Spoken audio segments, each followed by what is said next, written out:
There's lots of, I think this episode's like 2.5 hours worth of footage. Again, stripped down to like 20 minutes. And making sure that it's 20 minutes that you guys can actually understand what's happening and it's not just flying past your screen. So, plans for this episode. We need to get power sorted, obviously, because we're just chewing through coal faster than making it. So we need more solar, which means we need more ground, which means pushing the biters back. At the same time, we need a little bit of oil, because you can never have too much oil, ever. And lastly... Oh, SkyNet. We need more bots. We need lots of bots. We need bots to crank out. But in the meantime, because I found this copper buried under the forest a little while ago, and the bots have cleared off the forest, I'm just setting up bots and miners and boxes to just clear it out. I don't care what the bots do with it. Probably going to go into storage, but yeah, the sooner it's gone, the sooner we can use the space. But at the moment we're trying to set up SkyNet, which I am in the process of screwing up. Yeah, no, don't do it horizontal, do it vertical. There we go. So the plan is to be able to pop this down and just let it crank out bots, like heaps of bots. All the bots. And we're going to go with a direct insert method, which I don't know how many of you have seen this before. But basically what we do is we get into a position where one factory feeds into the next factory, means less belts. And I'm always a fan for no belts if it can be managed. And also less bot travel time. There's no point a bot coming along and picking up one engine to then drop it off to then come up and pick up another engine, when we can just have the first factory, put it in the second factory, in the third factory. Yeah, you get the picture. It will be mostly bot fed, so we're just setting up the requested chest orders, and then doing something a little bit sneaky, because we don't really have lots and lots of gears on the network, and that's a lot for bots to carry. I'm going to do a direct insert for the gears. A little bit different to set up, but they don't use a lot of gears, in all honesty. And gears only take half a second to make, and each factory takes like 20 seconds to produce an engine, so we're not in a case of being in a giant rush. I'm just trying to work out a way to minimise the amount of bot travel I have, because I've got fuck all bots. Hence why we're building SkyNet. So yeah, me just working out how to not fuck this up quite so bad.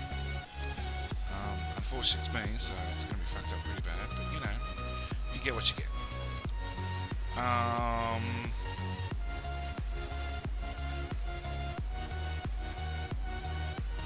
So we need lube into each machine. We need an inserter out of the engines into the electric engines machine, and then we need another inserter to then feed our what we require into the electric engine machine. So there's a bit of buggerizing around, which is probably why it takes me so long to get this actually set up and running. But after you've worked out the logistical problem of getting everything in between the two factories, it's a matter of copy and paste. So that's what we're doing. And honestly, the only hard one is the electric engine factory, because you've got to get that pipe in there as well, and that just makes life a little bit more difficult. But yeah, here we are direct inserting for the last factory, the actual robot frames. Just ran out of inserters, not that I need them right this second, but craft some anyway, because I will need them eventually. And then, same story, just set the inserters, set the requester boxes, dump down inserters. And then of course we're going to need our output.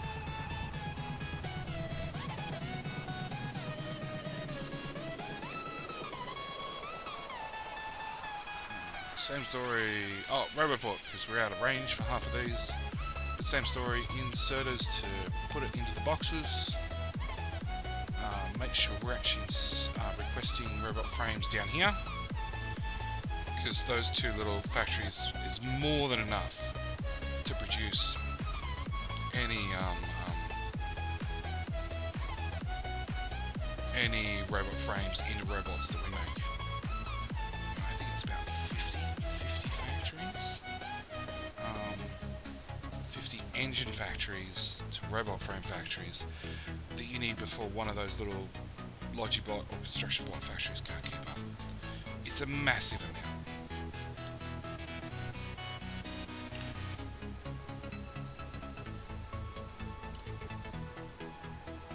And then the only other thing I'm doing is making sure I've got some engines in case I need them. So I'm just capping them with the Logi network. We don't need a heap, we just need a few.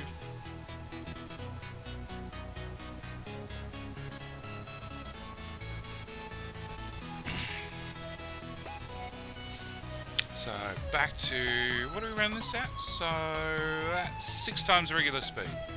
And it's flashing up on the screen so quick, so you might not have seen it fully, but I just set the gear inserters to stop putting it in the chest when the chest got to 100. Yeah, right here. Did the first few and then had to go back for more supplies, but this will keep... Sorry, up yawning because it's late and I'm still trying to get this done after I don't know how many hours sitting here editing and re-editing. Anyway, the point is, with the circuit condition, it makes sure that those request chests don't just fill up with gears.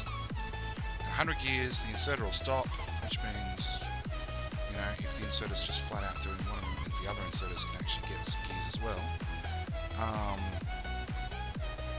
But yeah, at the same time, we're going to try and fix up oil with a few more speed modules and a few less productivity modules, because they've been run down a little bit. I think the magic number is 0.6. If it's getting more than 0.6, we can do productivity. If it's getting less, it's 0.4.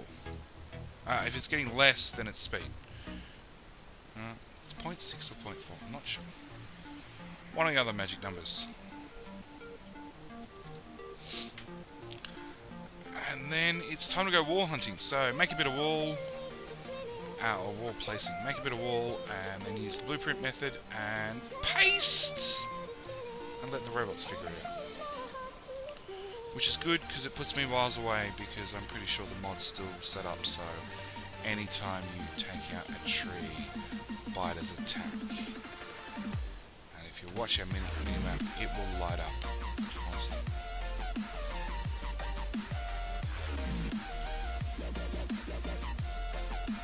So SkyNet's confirmed and running at full speed. We do need more productivity modules whacked in, but it's enough for the moment. And next trick is to get rid of all the timber.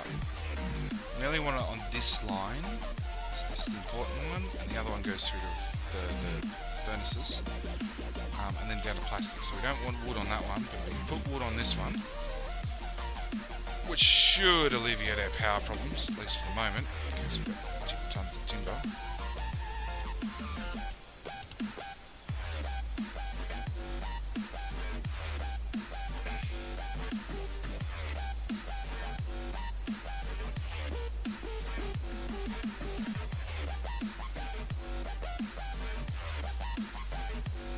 Yeah, just cleaning out the inventory and doing that sort of stuff, whilst I wait for the bots to get down as many walls as they can. Confirming that, yeah, batteries are running, lasers are running, because if we're going to move out the wall, I need as many lasers as I can get my hands on, and that would be every one of them.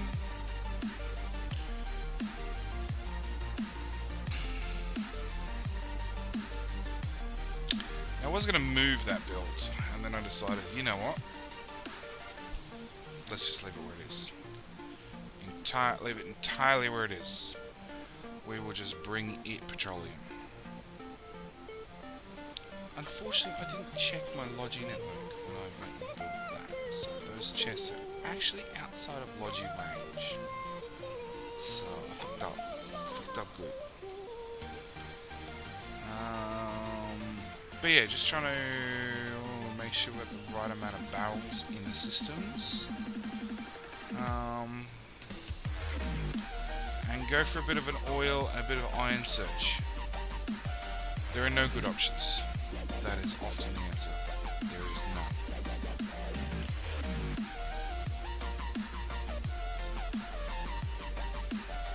So, same story, wall off the top.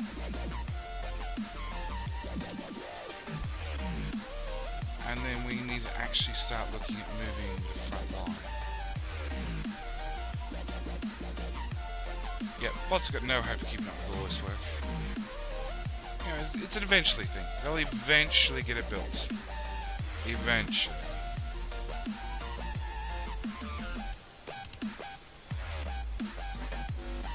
Power problems seem to be fixed. Good.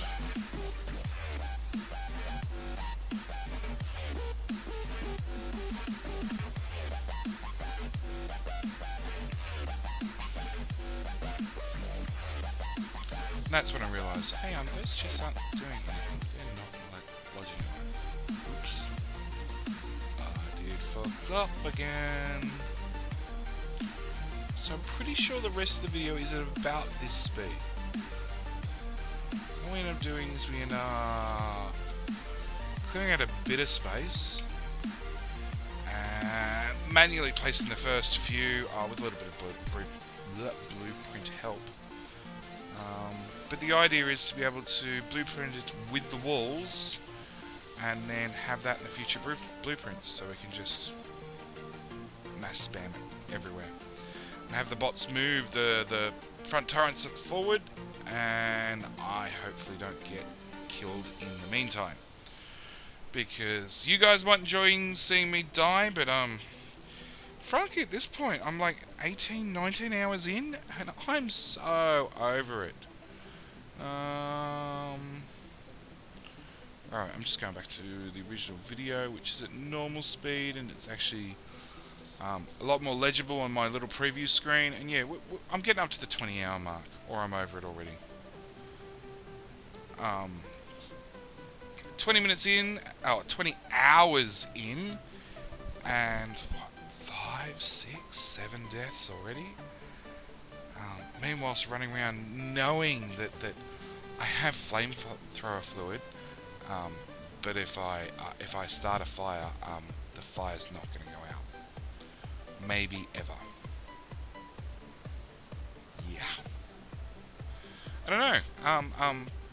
I'm not sure even if the devs have fixed it so the game loads map data if you're not in range to see map data. I'm really not sure. You know, you could start a fire, a bushfire, and it flow right out past your radar range. And then when you finally went out there and explored, found out that the forest was already pre-burnt. Or maybe it stops at the edge of your known map. That's possible too. I don't know. I've never tried it. Never been able to get a forest fire to burn for that long, for that far. Normally, like a screen width out, the fire's gone out. But I'm going to test the theory, obviously, by lighting the burners up, the biters up.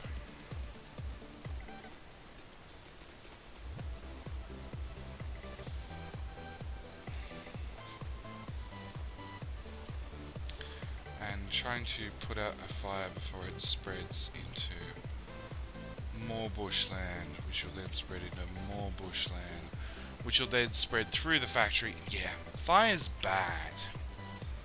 Fire's bad, and not finding the fire extinguisher mod and installing it is worse. Because natural evolution, even though it lights everything on fire, it's meant to come with a fire extinguisher.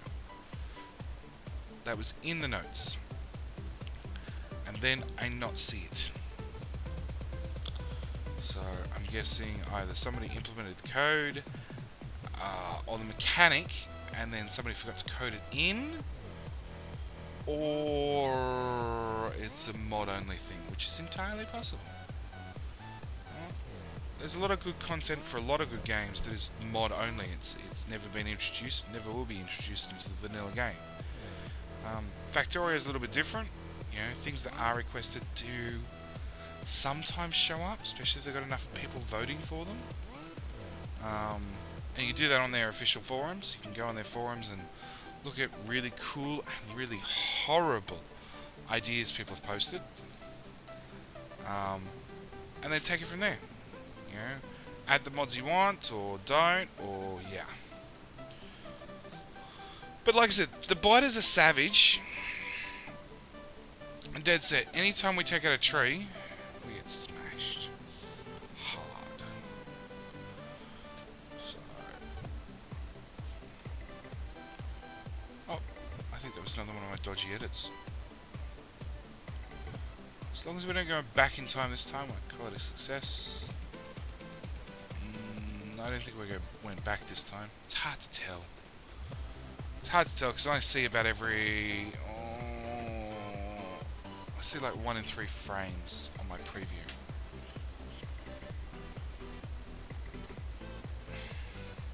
But yes, we still have power problems. We still have general biter problems. We still have oil problems. We still have lack of iron problems. We're honestly not doing well.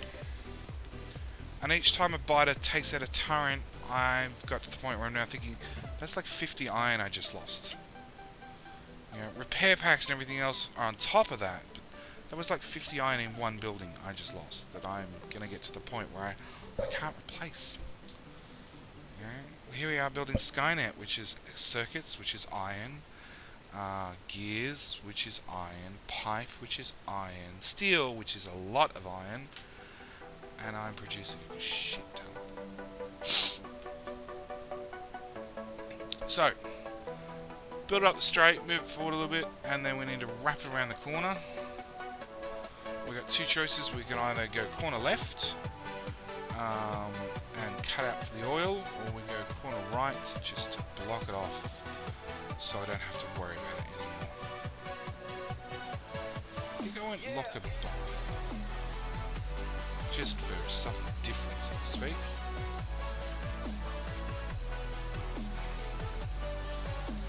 Yeah. Here come the biters, run.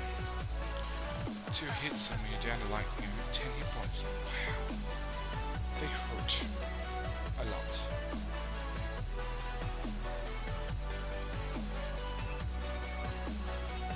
I like it when your character's got a little bit of a Rambo factor.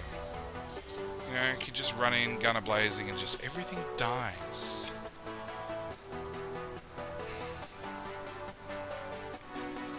So, outside wall is technically placed. We're just waiting for the bots to come over and actually do it. Which I'm pretty sure means it had to actually go inside construction zone. Or maybe I just moved the Loginet closer. I'm not sure. I'm not at all sure.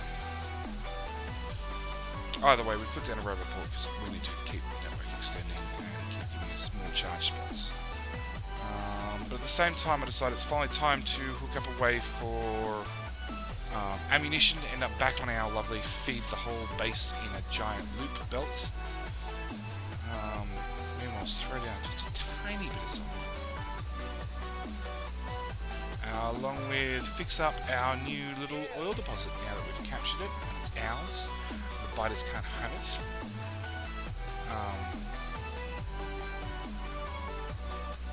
Yeah.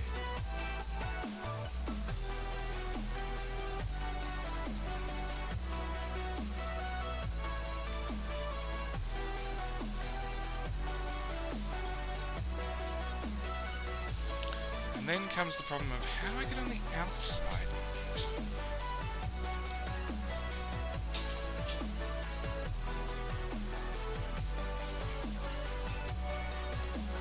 So pull out the wall and throw in a corner there and get the bots to start building, I guess. Just to give us this little outcrop, to give us just this tiny little bit of oil. Oil's important. Lots of oil is important. Fighters being dead is just as important. That's why you can see me out here frantically, manually putting down everything I can. Whacked in the laser turrets, whacked in the belt, anything I can to keep the biters at bay.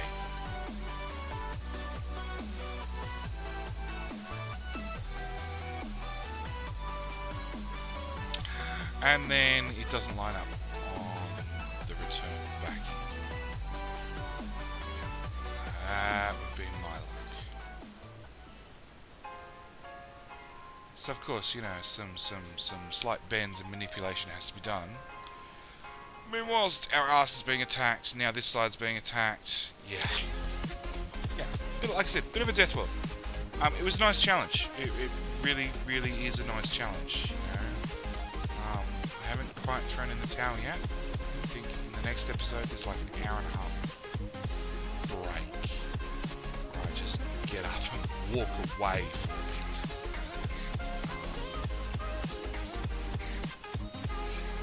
But that gave us an outcrop, and it'll give us a little bit of space to drop down some solar and some accumulators. But age-old story, we need more bots. Always need more bots.